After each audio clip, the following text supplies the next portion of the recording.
लोगों से पूछूं कि लिखना, पढ़ना, सुनना और समझना किस तरीके की स्किल्स हैं, क्या ये इनबॉर्न स्किल्स हैं जो हमारे अंदर बचपन से आ जाती हैं, या फिर हम इन स्किल्स को डेवलप कर सकते हैं प्रैक्टिस के साथ। क्या आपने आज से पहले इस वीडियो को देखने से पहले, मेरे सवाल को पूछने से पहले कभी भी ऐसा सोचा है या समझा है या इसका जवाब जानने की कोशिश की है सवाल का कि क्या ऐसा हो सकता है कि सारी की सारी चीजें हम हमेशा और हमेशा बचपन से ही सीख के आते हैं और बाकी चीजें जो हमें नहीं पता होती हैं बचपन से वो हम बाद में सीखते हैं और फिर उन्हें प्रैक्टिस कर करके उसमें हम निपुण बन जाते हैं।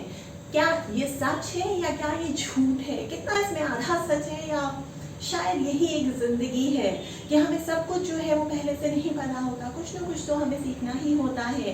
क्या कभी आपने शास्त्र ठीक तरीके से पढ़े, हमारे वैदिक स्क्रिप्चर्स को अच्छी तरीके से अध्ययन किया है या किसी न किसी से, गीता से, कहीं ना कहीं किसी उपनिषद से ये बात सुनी है कि गर्भ संस्कार कुछ होता है? गर्भ संस्कार, जी हाँ, बहुत सारे बच्चे ऐसे होते हैं जिनके बारे में आपने आए दिन सुना होगा, टीवी पे भी बहुत सारे शोज देखे होंगे जहां आपको पता चलता है कि वो अद्भुत और अद्भुत विद्या या कला से निपुण होते हैं, या तो उनकी सोचने की शक्ति बहुत ज्यादा होती है। कभी कभी तो आपको अपना आंखों देखा और अपना कानों सुना विश्वास नहीं होता है जब आप इन्हीं छोटे छोटे बच्चों को टीवी शोज पे या कहीं ना कहीं किसी न किसी से आपने ये सुना होता है कि ये बच्चा जो है वो बचपन से ही इतने सारे मंत्रों को बोलता है, इसको ये पोयम पूरी की पूरी ही याद है, इसको ये टेबल पूरा का पूरा याद है। सिर्फ इतना ही नहीं बल्कि और भी बहुत सारे चौंका देने वाले तथ्य इस बच्चे को पता है। बहुत सारे ऐसे बच्चे हैं, सिर्फ और सिर्फ यही बात है जो आपको समझने वाली है। गर्भ संस्कार,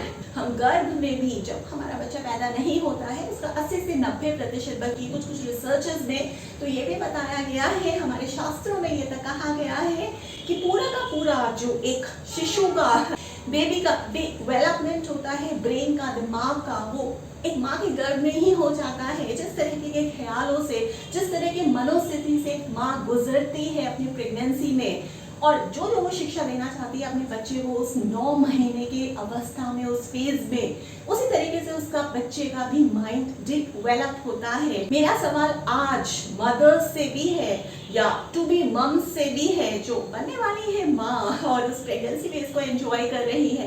क्या आप उतना कुछ कर रही हैं? क्या आप अपने शिशु के दिमाग को तेज करने के लिए, बुद्धि को अच्छी तरीके से विकसित करने के लिए, मन को काबू में रखने के लिए गर्भ संस्कार को अपने शिशु को दे रही है या नहीं दे रही है? फिजिकल डेवलपमेंट के लिए तो आप मदर्स, आप माएँ बहुत कुछ करती है अपने बेबी के लिए, बहुत सारी दवाइयाँ भी खाती हैं पूरे के पूरे 9 महीने, लेकिन क्या आप दिमागी विकास हो आपके बच्चे का, लेकिन क्या आप ऐसा कुछ कर रही हैं, कुछ भी एक्स्ट्रा जिसकी वजह से आपके शिशु का सिर्फ और सिर्फ फिजिकल डेवलपमेंट ही नहीं बल्कि मानसिक विकास भी अच्छी तरीके से हो? ये बातें सिर्फ और सिर्फ सुन के और भूल जाने वाली बातें नहीं है, बल्कि वो बातें हैं जो हमारे शास्त्रों में लिखी गई हैं और इन पे बहुत सारी रिसर्चर्स भी हुई हैं जिन्होंने इसी चीज को बार बार हजारों वर्षों बाद भी प्रूव किया है कि जो हमारे शास्त्र बहुत हजारों वर्षों पहले कह के चले गए हैं वो आज सच हो रहा है। ऐसे ही एक बात के बारे में मैं आपसे पूछना चाहती हूँ कि आपको पता है कि हमारे शास्त्रों ने बहुत ही पहले ये बता दिया था कि कलयुग में, जी हाँ, जिसमें हम सब, आप, मैं, हम सब जी रहे हैं, उसमें वही शख्स बहुत और बहुत कामयाब होने वाला है जिसको बहुत ही अच्छे तरीके से बोलना आता है, अद्भुत कम्युनिकेशन है। अगर आपको बोलने की कला आती है तो समझ लीजिए कि आपका कामयाब होना तय और निश्चित है, चाहे कुछ भी हो जाए। ये बात आपको तभी समझ में आ सकती है जब आप लोग शास्त्रों को गहन अध्ययन से पढ़ेंगे। तो आज हमने ये जाना कि जो कम्युनिकेशन है, यानी कि जो बोलचाल की कला है, वो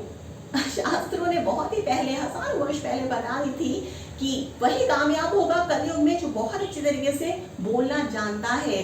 दूसरी बात कि हाँ, गर्भ में हम अभी अगर हमारा बच्चा पैदा नहीं हुआ है तो उसको हम ये कला सिखा सकते हैं, किसी से बोलना, किस तरीके से बोलना है, किस तरीके से लिखना है, किस तरीके से हमें किसी चीज को पढ़ना है। ये सारी की सारी चीजें जो हैं अगर आपने अपने बच्चे को गर्भ में नहीं सिखाई है उसके बाद भी आप उसे सिखा सकते हैं। प्रैक्टिस से वो और ज्यादा निपुण होता जाएगा। ये भी शास्त्रों ने ही बताया है। लेकिन क्या अगर अद्भुत नहीं हो सकता कि अगर ये सारी की सारी चीजें, सारी की सारी माएँ और जितने फादर्स हैं आज इस वीडियो को देख रहे हैं या वुड बी बी फादर्स होने वाले हैं या वुड बी मदर्स होने वाली हैं, वो अपने बच्चों को ये संस्कार गर्भ में ही देना शुरू कर दें। उससे होगा क्या कि आपके बच्चे को कोई भी नहीं हरा पाएगा। वो कम्युनिकेशन में, वो सुनने की शक्ति में, वो बोलने की शक्ति में, वो लिखने में सबसे ज्यादा माहिर हो जाएगा पैदा होने से पहले ही।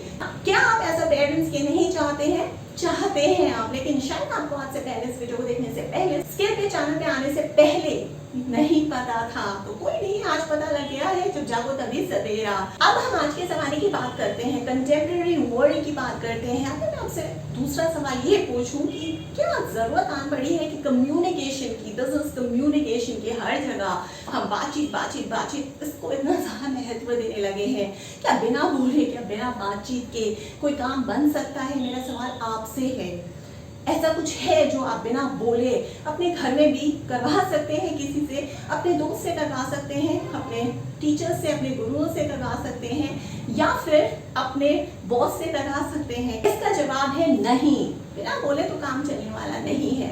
आजकल इतनी ज्यादा हर चीज में बोलने की जरूरतें पड़ गई हैं। फ्लैट हयाती होती है जब भी आप ग्लोबल ऑर्गेनाइजेशंस में जाते हो, अलग अलग कल्चर्स के लोग आते हैं, वहाँ पे आपको एक दूसरे को समझना सबसे पहले बहुत ज्यादा जरूरी होता है। समझने के लिए आप एक दूसरे को ग्रीट करते हो, आप एक दूसरे से मिलना जुलना, थोड़ी बोलचाल बढ़ाते हो, व्यवहार बनाते हो। इन सब चीजों में कम्युनिकेशन लगता है, बोलचाल के भाव लगते हैं। किसी से आप बात कर रहे हो, किसी को आपको कुछ भी समझाना है, तो वो जो शब्द हैं उनके साथ आप कुछ ना कुछ जेस्चर्स करते हो, और ये जेस्चर्स जो है वो आर्टिफिशियल नहीं होने चाहिए। बहुत सारे ऐसे यूट्यूब चैनल्स हैं, बहुत सारे ऐसे लोग हैं जो कोशिश करते हैं आगे बढ़ने की। वो इस तरीके से बॉडी लैंग्वेज को दिखाते हैं, दर्शाते हैं, बोलते हुए कि पता चलता है कि सब कुछ फेक है, ये ज्यादा दिन तक नहीं चलता। कामयाब वही लोग हैं जिनके जो जेस्चर्स है, जो पूरी की पूरी बॉडी लैंग्वेज है, वो नेचुरल होती है। वो हंसते भी है तो नेचुरल, जो उनके हाथ जो मूव करते हैं वो भी नेचुरल, उनका जो फेशियल एक्सप्रेशंस है वो भी नेचुरल होते हैं। अगर आप कुछ भी आर्टिफिशियल कर रहे हैं, हाथों को ऐसे ऐसे ऐसे एक एंगल में करने की कोशिश कर रहे हैं, आप एक्स्ट्रा एफर्ट लगा रहे हैं, तो वो सामने वाले को दिख जाता है, चाहे आप वो यूट्यूब वीडियोस में ही क्यों नहीं दिखा रहे हैं। जो भी कामयाब है, जो सीढ़ी चढ़ चुका है, एकदम टॉप पे है, आप उस देखिएगा, कभी नोटिस करिएगा, उस व्यक्ति के, उस इंसान के जेस्चर्स, उसकी पूरी की पूरी बॉडी लैंग्वेज फेक हो ही नहीं सकती है, बनावटी नहीं होगी। जो वो है वही वो दिखता है और वही वो है, क्योंकि वो वही है। वापस आते हैं हम उसी टॉपिक पे कि कम्युनिकेशन, बिजनेस कम्युनिकेशन आज इतना ट्रेंडिंग पे क्यों है, टॉप पे क्यों है? बहुत सारे ऐसे CIOs हैं जो CEOs बनने की ख्वाहिश रखते हैं, लेकिन एक परफेक्ट CIO, एक चीफ इंफॉर्मेशन ऑफिसर, एक अच्छा CEO कैसे बन सकता है? आपके पास इसका जवाब है। अगर एक CIO चाहे कि मुझे एक CEO बनना है, तो क्या एक CIO एक परफेक्ट CEO बन सकता है? देखो, एक टेक्नोलॉजी वाला बंदा, एक इंजीनियरिंग किया हुआ बंदा एक MBA वाले बंदे से कम्पीट कर रहा है, तो क्लैश वही होता है। इंजीनियरिंग वाले बंदे ज़्यादा से ज़्यादा टेक्नोलॉजी में लगे रहते हैं, उनको बोलचाल से ज़्यादा कुछ नहीं होता है, उनको टेक्नोलॉजी पे ही काम करना होता है। MBA वाले जो लोग होते हैं वो ज़्यादा से ज़्यादा बोलने में लगे रहते हैं, और उसी का ज़माना है। बात ये आती है कि अगर आपको CIO से हट के CEO बनना है, तो आपको अच्छी तरीके से बोलना आना चाहिए, और जो भी आप बोल रहे हैं ना, वो एकदम फेक नहीं होना चाहिए। जो आप है नहीं वो आपको नहीं दिखाना है, क्योंकि अगर जो आप है नहीं वो आप दिखा रहे हैं, बोलने में इस तरीके से अलग अलग एंगल्स बना रहे हैं, वो आप भूल जाएंगे कुछ दिनों बाद। बट जो आप हैं, अगर आप वही दिखा रहे हैं, वही फेशियल एक्सप्रेशंस हैं, वही बॉडी लैंग्वेज है, वही सेम जेस्चर्स हैं, तो वो चीज़ आप कभी भूलेंगे नहीं, क्योंकि वो आपके अंदर दिल से, हार्ट से निकलेगी, और फिर आपको कामयाबी तो मिलेगी ही मिलेगी, कोई आपको नहीं रोक सकता है। तो हम बात कर रहे थे कि फ्लैट हयातीज होती हैं आजकल। फ्लैट हयाती का मतलब हर कोई जानता है कि आप ही लोगों को, जो आज मेरा वीडियो देख रहे हैं, आपको अपने ऊपर ज्यादा लेवल्स नहीं चाहिए। आप कुछ भी काम करना चाहते हैं, आपको अपना फ्रीडम होती है, इंडिपेंडेंस, अपनी ऑटोनॉमी होनी चाहिए कि आप अपने डिसीजंस खुद ले लें, और आपसे पूछ के काम हो, आपको भी थोड़ी वैल्यू मिले, आपको भी थोड़ी सिग्निफिकेंस दी जाए, आपको भी थोड़ा इम्पोर्टेंट फील हो, आपको भी एंगेज किया जाए, आपको भी पार्टिसिपेशन का मौका मिले। और ये तभी होता है जब आपके ऊपर जो आपसे जवाब मांगने वाले लोग हैं वो कम है, आपको ज़्यादा लोगों को जवाब नहीं देना। इसी वजह से जितनी भी ऑर्गेनाइजेशंस हैं, जहाँ पे भी सिर्फ और सिर्फ एक इंडस्ट्री में नहीं, पूरी दुनिया में ही ऐसा ट्रेंड चल रहा है कि हर तरह की इंडस्ट्री में, हर तरह के सेटअप में जो ऑर्गेनाइजेशंस हैं उसमें फ्लैट हायरार्कीज है। अब जब फ्लैट हायरार्कीज है तो आपको ज़्यादा किसी को जवाब नहीं देना, कुछ ही लोग हैं और वो आपस में बातचीत करके ही मामले को सुलझा देते हैं। टीम भी वही इफेक्टिव है जो कम है नंबर में, वहाँ पे आप सिर्फ और सिर्फ उनको इंस्ट्रक्शंस नहीं देते हो, आप अगर बातचीत करके कोई चीज़ सुझा सकते हो तो वो आपका टाइम भी बचाती है और एग्जीक्यूशन में भी आपकी मदद करती है। ऑपरेशंस और फास्ट होते जाते हैं, क्योंकि जहाँ आपके ऑपरेशंस फास्ट हुए वहाँ आप अपने कंपेटिटर्स से बहुत जल्दी आपके निकल जाते हैं, क्योंकि आपने किसी चीज़ पे काम करना शुरू कर दिया होता है। अगर उस चीज़ पे काम करना जितनी जल्दी आप शुरू करेंगे, चाहे वो कोई भी चीज़ है, चाहे वो कोई भी इंडस्ट्री, चाहे वो कोई भी सेटअप है, आप फेल भी जल्दी होंगे। ज़रूरी नहीं है हर चीज़ में आप पास हो जाएं। जहां आप फेल होंगे अपनी गलतियों से सीखेंगे और फिर उसे इम्प्रूव करके पास हो जाएंगे और वो चीज़ आप अपने कंपेटिटर से ज़्यादा अच्छी तरीके से बेहतर और ज़्यादा जल्दी कर पाएंगे।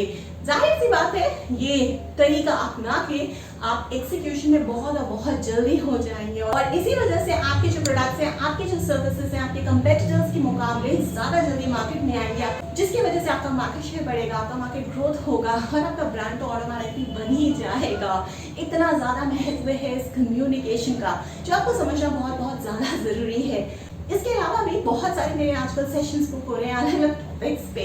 अगर आप चाहते हैं किसी भी सेशन का फ़ायदा उठाना, अगर आपको कोई भी डाउट है, आपको मुझसे कोचिंग चाहिए, काउंसलिंग चाहिए, मेंटरिंग चाहिए, ट्रेनिंग चाहिए, तो आप मुझे टॉपिक को व्हाट्सएप भी कर सकते हैं मेरे नंबर 9311659252 पे। और अगर आप कोई सेटअप है, कोई एनजीओ, कोई गवर्नमेंट सेटअप है, कोई स्कूल कॉलेज यूनिवर्सिटी है, कोई प्राइवेट या ग्लोबल फर्म है, अगर आप चाहते हैं कि आपके एम्प्लॉइज़ तक मैं पहुँचूँ ऑनलाइन मोड के जरिए, तो आप मुझे प्रपोजल भी भेज सकते हैं मेरे ईमेल एड्रेस पे verma.roli@gmail.com।